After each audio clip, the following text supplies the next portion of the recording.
The Bible says, hold fast your profession of faith. That simply means hold fast your confession of faith. Why does Bible tell us to hold fast our confession? That means there is somebody trying to change the confession that comes out from your mouth. Bible हमें आदेश देती है कि अपने मुंह के अंगीकार को थामे रहे, पर बाइबल ऐसा आदेश क्यों देती है? क्योंकि कोई है जो हमारे मुंह के अंगीकार को बदलना चाहता है. In Genesis 1, where it says that God breathed the breath of life into the nostrils of Adam and he became a living soul. उत्पत्ति 1 में जहाँ वचन कहता है कि परमेश्वर ने आदम की नथनों में जीवन की सांस को फूंका और वो एक जीवित प्राण बन गया. In the Hebrew, इब्रानी भाषा में it says that God breathed the breath of life into the nostrils of Adam and he became a speaking spirit. और इब्रानी भाषा में ऐसा लिखा है कि परमेश्वर ने आदम के नथनों में जब जीवन की सांस को फूंका तो एक बात करने वाली आत्मा बन गया. The day God breathed the breath of life, you became a speaking spirit with the same capacity, with the same ability that whatever comes out from your mouth, it is going to manifest. जिस दिन परमेश्वर ने वो जीवन की सांस आपके अंदर फूंकी, आप एक जीवित, एक बोलने वाली आत्मा बन गए, उस ही क्षमता के साथ, परमेश्वर के स्वरूप उसी क्षमता के साथ कि जो कुछ बोले वो पूरा हो जाए. Amen.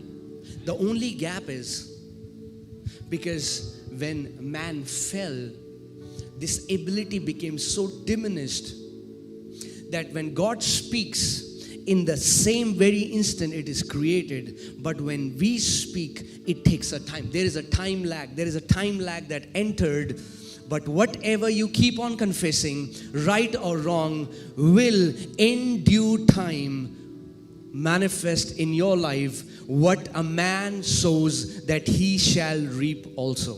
और फर्क बस इतना है कि जब मनुष्य पाप में गिर गया, उसके कारण जो ये क्षमता थी मनुष्य की वो फीकी पड़ गई. और जहाँ परमेश्वर एक और बोलता है और उसी समय हो जाता है, मनुष्य जब बोलता है उसी समय नहीं, समय लगता है लेकिन निश्चय पूरा होता है. और वचन कहता है जो कोई कुछ बोएगा उसी को वो काटेगा.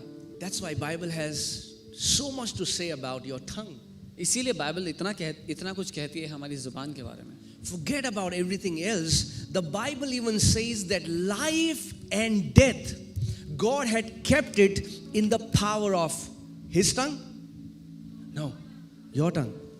और बाकी सब भूल जाओ, बाइबल तो यहाँ तक कहती है कि जीवन और मृत्यु का सामर्थ्य परमेश्वर ने कहाँ रखा है? अपनी जुबान में नहीं, हमारी जुबान में. But just think about it, that the word of God is saying that the very life and death are hidden in our tongue, and Bible says whoever uses it will eat the fruit of it. और ये सोच के देखिए, Bible कहती है कि जीवन और मृत्यु हमारे जीभ में है और जो कोई उसका इस्तेमाल करेगा वो उसका फल खाएगा. That means if you keep on speaking death, इसका मतलब अगर आप मृत्यु बोलते चले जाएं, the fruit will be death.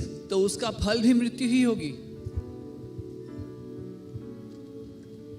And you will be thinking, it's God testing me, God putting me into trials, God putting me. It's your tongue that has caused so many trials to come in your life. और आपको लगेगा कि वो मेरी परीक्षा ले रहा है, ऊपर वाला मेरी परीक्षा ले रहा है, लेकिन आपकी खुद की जुबान के कारण आप उस परिस्थिति में हो. You know, in the book of Peter, Apostle Peter says, if you want to see good days. और प्रेरित पतरस अपनी किताब में ऐसा लिखते हैं कि अगर अच्छे दिन देखने चाहते हो जिंदगी में, then fast for 40 days. तो 40 दिन उपवास करो. ऐसा नहीं लिखा है. He says, if you want to see good days, then refrain your tongue from speaking evil. वो कहता है अगर अपने जीवन में अच्छे दिन देखना चाहते हो तो अपनी जुबान को उल्टा बोलने से रोको. That means it is God's desire that you see good days, but it depends upon your tongue. If you will learn to refrain it, you are going to see good days. इसका मतलब परमेश्वर तो ये चाहता है कि आप अच्छे दिन देखें अपने जीवन में, लेकिन आपकी जुबान इसका निर्णय करेंगी कि आप अच्छे दिन देखेंगे या नहीं. So opposite situations will come. So विपरीत परिस्थितियां आएंगी. What comes out of your mouth matters the most. लेकिन उन समयों में, उन परिस्थितियों में आपके मुंह से जो निकलता है वो सबसे ज्यादा महत्वपूर्ण है. Amen. Satan cannot create anything. शैतान कुछ भी बना नहीं He's a सकता. fallen angel. वो एक गिराया गया स्वर्गदूत है. So what he does is, वो क्या करता है? he knows the power of words. He knows that words were meant to create before they were meant to communicate.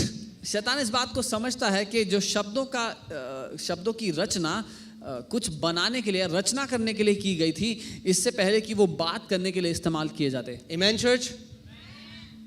That's why Satan speaks lies into your ears, and when you hear it, and you keep hearing it, and you keep hearing it, it goes into your heart, and when it goes into your heart, it comes out from your mouth, and the moment it comes out from your mouth, और इसीलिए शैतान आपसे झूठ बोलते रहता है और जब आप उसको सुनते रहते हैं तो आपके मुंह से बाहर निकलने लग जाते हैं. you reap the reward from it. और जब वो आपके मुंह से बाहर निकलते हैं तो उसका प्रतिफल लेते हैं. Okay, open Proverbs 6:2. नीति वचन 6 उसका 2 देखें मेरे साथ. You are snared by the words of your mouth. तू तो अपने ही मुंह के वचनों से फंसा. Not by somebody else's words, किसी और के वचनों से नहीं, but your own words. लेकिन अपने खुद के वचनों से. And this snared, it's a trap set to catch little birds. These bird hunters, they would put a trap. And the writer is saying, they know it's a trap. And the enemy puts this trap, but the trap is your own words.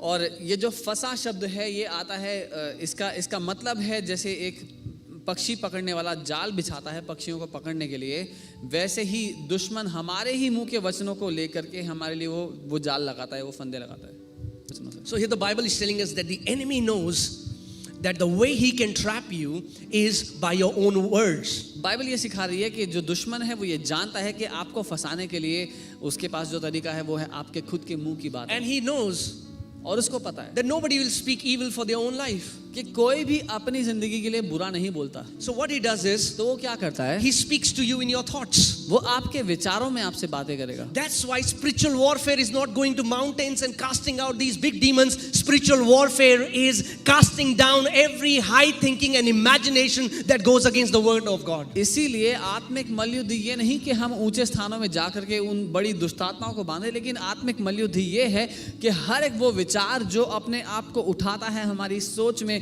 मसीह के विरोध में, उसको हम नीचे गिरा दें. Amen. The enemy knows that God has put life and death in your tongue. दुश्मन को ये पता है कि परमेश्वर ने आपकी जुबान में जीवन और मृत्यु दोनों डाल दिए हैं. He knows it's very easy. I can easily kill this person if I can make him to speak death over him, over his children, over his family, over his business, over his job. उसको ये पता है कि वो आसानी से किसी भी व्यक्ति के जीवन, उनके परिवार, उनके बच्चों, उनके व्यवसाय, किसी भी बात में वो समस्या ला सकता है अगर उनके मुंह के द्वारा वो गलत बातें निकलवा पाए तो.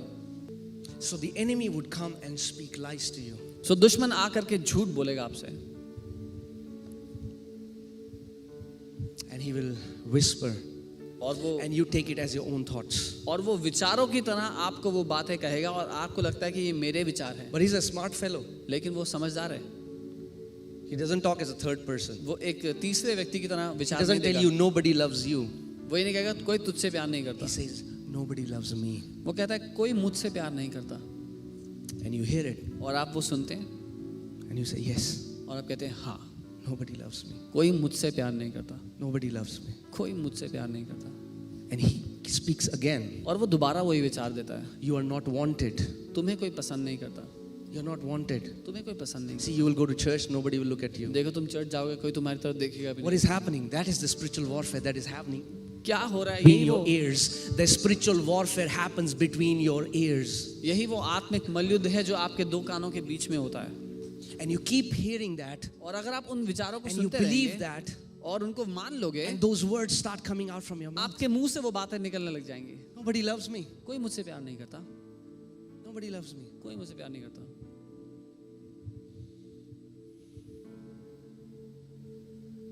That's the warfare.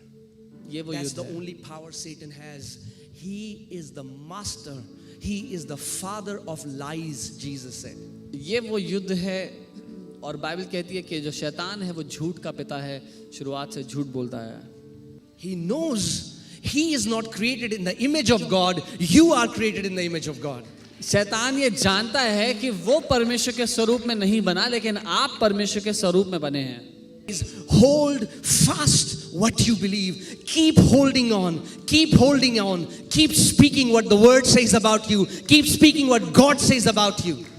इसीलिए बाइबल कहती है कि थामे रहो, जो तुम्हारे मुंह का अंगीकार है उसको थामे रहो, जिस बात को तुम अपने दिल में मानते हो उसको पकड़े रहो. You make a commitment that I will speak what God says about me. आप ये ठान लें कि मैं वही बातें कहूंगा जो परमेश्वर मेरे बारे में कहता है. Thank you for tuning into today's video. We hope this video has blessed you. Please share it with your friends and loved ones. Make sure to subscribe to our channel, like and press the notification bell. This will keep you updated with our latest sermons and teachings. Thank you. आज की video को देखने के लिए धन्यवाद. हमें विश्वास है कि इस वीडियो ने आपको आशीषित किया है. इसे अपने परिवार और प्रियजनों के साथ बांटें और हमारे चैनल को सब्सक्राइब करना ना भूलें, जिससे कि आपको हमारे आने वाले सर्मन्स और शिक्षाएं मिलती रहें. धन्यवाद.